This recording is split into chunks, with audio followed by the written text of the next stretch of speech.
جیسا کہ آپ کے علم میں ہے، دوسرے خطبے میں ہم تاریخی واقعات بیان کرتے ہیں، تو ایک پاکستان میں ایک بہت بڑا واقعہ ہو گیا ہے، اس کی طرف اشارہ کریں گے، پھر انشاءاللہ ٹائم ہوا تو تاریخی واقعات بیان کریں گے۔ پارشنار کے علاقے میں مومنین کی بڑی تعداد شہید ہو گئی ہے، اور یہ ایک بہت بڑا عظیم سانحہ ہے۔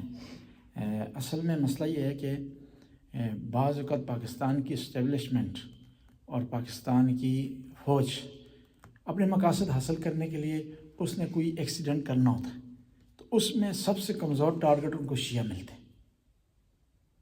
اب دیکھیں کہ اس وقت پوری دنیا کی توجہ فلسطین کی طرف ہے، لبنان کی طرف ہے، اور دنیا کے جو حالات چل رہے ہیں توجہ دنیا کی اس طرف ہے۔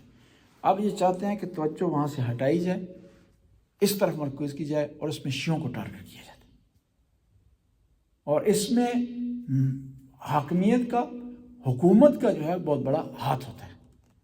حکومت اگر چاہے نا تو روک سکتی ہے ان چیزوں کو، نہیں روک رہی، لیکن حکومت کو چاہیے کہ ان معاملات کو سیریس لے، اور یہ جو ٹارگٹ کلنگ ہوتی ہے شیعہ کی، یا ان کو راستے میں روک کر کے، پہچان کر کے، شناخت کر کے ان کو شہید کیا جاتا ہے، ان کو روکا جائے۔ ورنہ شیعان حیدر کرار وہ اپنی حفاظت کرنا جانتے ہیں، اپنا بچاؤ کرنا جانتے ہیں، وہ طریقہ اپنا سکتے ہیں، لیکن اس میں ملک میں جو ہے وہ پریشانی پیدا ہوگی، مشکلات پیدا ہوں گی۔ شیعہ کب تک خاموش رہیں گے، کب تک آرام سے بیٹھ رہیں؟ آج اگر شیعہ اس روڈ کو بند کر دیں جو چین کو جاتا ہے، تو پاکستان کی چوتھائی بیرونی تجارت رک جائے گی، ملک دیوالیہ ہو رہا ہے، مشکلات کا شکار ہے، اور ڈیفالٹر بننے جا رہا ہے۔ لیکن ہمارے حکمران پاکستان میں ایک چیز جو رہ گئی ہے، سیکورٹی ہے، اس کو بھی اگر کنٹرول نہ کر سکے تو پھر ملک تباہی کی طرف جائے گا۔ اور پارشنار کے جتنے مخلص پاکستانی ہیں، اتنا کوئی اور ہے نہیں کہ جب بھی مشکل آتی ہے فرنٹ لائن پہ ہوتے ہیں،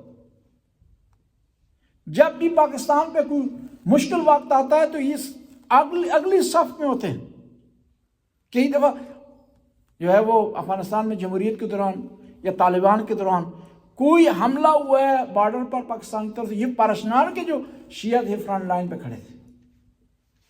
افسوس سے کہنا پڑتا ہے اس پاکستان کو شیعوں نے بنایا، شیعوں نے حفاظت کی اور شیعوں نے دفاع کیا، لیکن اس کے باوجود شیعوں کو نظر انداز کیا جاتا ہے اور دباؤ کا شکار۔ 65 کی جنگ میں کون تھا کمانڈر پاکستان کا؟ چیف آف آرمی اسٹاف کون تھا؟ جنرل موسیٰ، شیعہ۔ اور پاکستان میں قربانیوں کی فہرست دیکھیں نا، جن لوگوں نے اپنے ملک کے لیے قربانی دی ہے ان میں شیعہ سر فہرست ہیں۔ شیعہ نے مین جو ہے وہ جگہ پر رہے ہیں ملک کی قربانی دینے کے لیے، لیکن افسوس سے کہنا پڑتا ہے کہ یہ حکومت اسٹیبلشمنٹ اس کی طرف توجہ نہیں دے رہی۔ کسی ملک میں سیکورٹی مین چیز ہوتی ہے، پھر اس کے بعد آگے مراحل بنتے ہیں کہ انسان ترقی کی طرف جائے، اقتصادی حالات بہتر ہوں، لوگوں کی بود و باش بہتر رہے۔ سیکورٹی نہیں ہے تو کچھ نہیں۔ اور اس میں شیعہ علماء سے بھی درخواست کرتے ہیں کم از کم شیعہ کے فیور میں اکٹھے ہو جائیں۔ آپ کی نسل کشی ہو رہی ہے، شیعہ کی نسل کشی پاکستان میں ہو رہی ہے، لیکن علماء ہر کسی نے اپنی 2.5 اینٹ کی مسجد علیحدہ بنا لی، ہر کوئی اپنا افکار چلا رہا ہے، مذہب سے سروکار نہیں ہے۔ میرا نام ہو جائے، میری ویڈیو زیادہ ہو جائیں، میری شہرت زیادہ ہو جائے۔ اور یہ شہید ہوئے ہیں نا، اس میں چھوٹے چھوٹے بچے ہیں، نہیں 5 سال کے بچہ، وہ نہ شیعہ نہ سنی ہے، اس کو پتہ نہیں ہے کہ صحابہ کون ہیں، اہل بیت کون ہیں، لیکن اس وجہ سے اس کا قصور یہ ہے کہ وہ شیعہ کے گھر پیدا ہو۔ قصور اس کا یہ ہے اس کا نام حیدر رکھ دیا گیا، قصور اس کا یہ ہے کہ اس کا نام حسین رکھ دیا گیا۔ تاریخ دہرائی جا رہی ہے، اور یہ بھی یاد رکھیں شیعہ کو شہادتوں کے ذریعے کمزور نہیں کیا جا سکتا۔ تاریخ شیعہ کی گواہ ہے،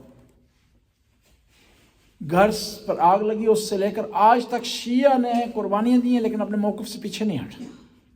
کون سی چیز شیعہ کو کمزور کر سکتی ہے؟ یہ آپس کی لڑائی، وحدت کا نہ ہونا، اتحاد کا نہ ہونا، یکجہتی کا نہ ہونا۔ ہونا تو اس طرح چاہیے تھا نا کہ ابھی تمام شیعہ ان کا ہم و غم مختلف پلیٹ فارم میں پارشنار ہونا چاہیے، اور علماء کو چاہیے تھا کہ متحد ہو کر کے پارشنار کی طرف مارچ کا اعلان کریں۔ اور جب آپ نے مرنا ہے، شہید ہی ہونا ہے، تو عزت سے اس راستے کو اپنائیں نا۔ مسافر کے عنوان پہ جا رہے ہیں تو وہاں مارے جائیں، اس سے بہتر نہیں ہے کہ خود سامنے جائیں۔ بس اس میں گورنمنٹ کا بھی کردار ہے، اور ساتھ خود شیعہ کا، اور شیعہ قیادت کا خاص طور پر۔ قیادت میں کون ہے؟ عام آدمی تو نہیں ہے، علماء ہیں سارے۔ مجھ سے اور آپ سے زیادہ ان کو احادیث پتہ ہیں، قرآن کی آیات پتہ ہیں، شیعہ کی تاریخ کا انہیں علم ہے۔ پھر کیوں نہیں سامنے آتے؟ کیوں نہیں شیعہ کے دفاع میں کے لیے جو ہے وہ اقدام کیوں نہیں اٹھاتے؟ اور حتیٰ یہ نہیں ہے شیعہ علماء بعض پارلیمنٹ میں ہیں، سینٹ میں ہیں، وہاں کیوں بات نہیں کرتے؟ اور پھر اس سے ہٹ کر کے آپ یہ نہیں کہہ سکتے کہ اس زمانے میں میڈیا ہمارا ساتھ نہیں دے رہی۔ جی نہیں، میڈیا کے مختلف ذرائع ہیں، جو اگر آپ الیکٹرانک میڈیا آپ کا ساتھ نہیں دے رہی، پرنٹ میڈیا آپ کا ساتھ نہیں دے رہی، سوشل میڈیا آپ کے پاس ہے۔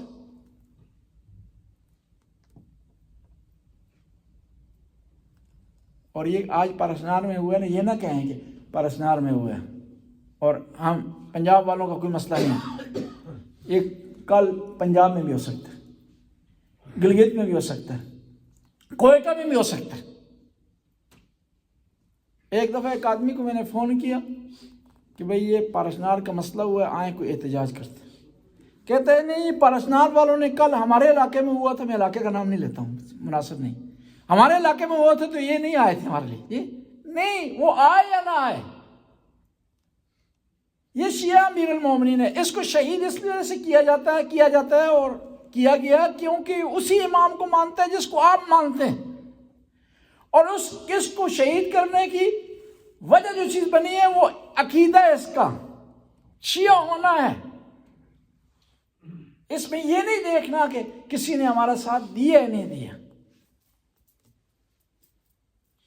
اور اس طرح کی اگر باتیں کریں گے نا تو پھر دشمن کی ضرورت ہی نہیں ہمیں، دشمن کی ضرورت ہی نہیں ہے، پھر ہم خود ایک دوسرے کے لیے کافی۔ آپ یہاں تشریف فرمائیں، آپ کہیں گے کہ آپ کا کوئی تعلق نہیں، آپ کا تعلق ہے۔ آپ میں بہت سارے افراد ایسے ہوں گے جو سوشل میڈیا استعمال کرتے ہیں، آپ یہاں تشریف فرمائیں تاکہ نیکسٹ ہفتے تک یہ مسئلہ اگر حل نہیں ہوتا تو ہم یہی 10 آدمی 20 آدمی بیٹھ کر کے ایمبیسی جا سکتے ہیں، ان سے بات کر سکتے ہیں، اور پھر یہ بھی نہ کہیں کہ ہمارے کرنے سے کچھ نہیں ہوتا۔ نہیں، آپ نے فریضہ ادا کرنا ہے، ما مکلف پہ تکلیف استیم، ہمارا کام ہے اپنے فریضے کو ادا کریں، نتیجہ نکلے یا نہ نکلے۔ وہ کہتے ہیں نا کہ وہ پرندہ ایک چونچ میں قطرہ لے جا رہا تھا حضرت ابراہیم علیہ السلام کی آگ کو بجھانے کے لیے، کسی نے کہا پرندے کو اس تیرے قطرے سے کوئی مسئلہ حل نہیں ہوتا، اس نے کہا کہ نہیں، مجھے پتا ہے اس سے آگ نہیں بجھے گی، لیکن میرا شمار بجھانے والوں میں ہو جائے گا، میرا نام لکھا جائے گا کہ یہ آدمی وہ تھا جس نے آگ بجھانے کی کوشش کی ہے۔ کیونکہ بعض مومنین کام سے آتے ہیں، انہیں کام سے واپس جانا ہوتا ہے، اس لیے ہم جو ہے وہ دوسری جو مباحث تھے ان کو چھوڑتے ہیں اور اسی پر اکتفا کرتے ہیں جمعے کے دوسرے خطبے پر، اور نماز کی طرف جاتے ہیں تاکہ جو مومنین کام سے آتے ہیں وہ آسانی سے کام تک پہنچ سکیں۔ 12 بجے ہمارا نماز کا اعلان ہوتا ہے، کرتے کراتے بعض کا 12:10 ہو جاتے ہیں، 12:15 ہو جاتے ہیں، اس حساب سے جو ہے وہ ہم جمعے کا ٹائم جو ہوتا ہے ہمارا خطبے کا وہ آدھا گھنٹہ ہوتا ہے، دونوں خطبوں، اور اس کے بعد جو ہے نماز پڑھی جاتی ہے۔ بسم اللہ الرحمن الرحیم۔